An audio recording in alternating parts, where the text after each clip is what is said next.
So kung bago ka pa lang sa channel ko, huwag kalimutang mag-like and subscribe.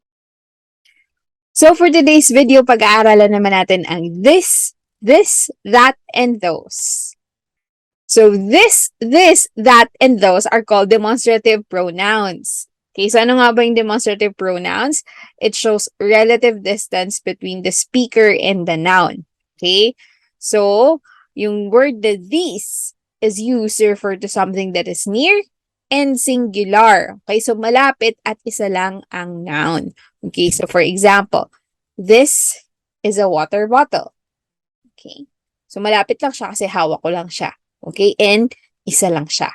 Okay, so we use the word this. Okay, another example. This is my pen. Again, it's near to the speaker, which is me, and it is singular. Okay. Yung this naman, on the other hand, is used to refer to something that is near but plural. Okay, so malapit, pero dalawa o higit pa yung noun. Okay, so for example, these are water bottles. So malapit siya sa akin as a speaker and two or more siya. So it's plural. So again, we use the word this. Okay, another example. These are my pens. Okay, so it is near to the speaker and plural. Okay. That naman is used to refer to something that is far and singular.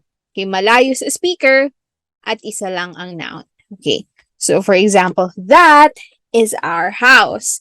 Okay, so malayo siya sa speaker. Another example, that is a phone. Okay, the speaker is not holding it. Okay, then those naman is used to refer to something that is far and plural. So malayo, tapos dalawa o higit pa yung noun. Okay, so for example, those are houses. Okay, those are phones. Okay, so as you see, yung nouns are in their plural forms.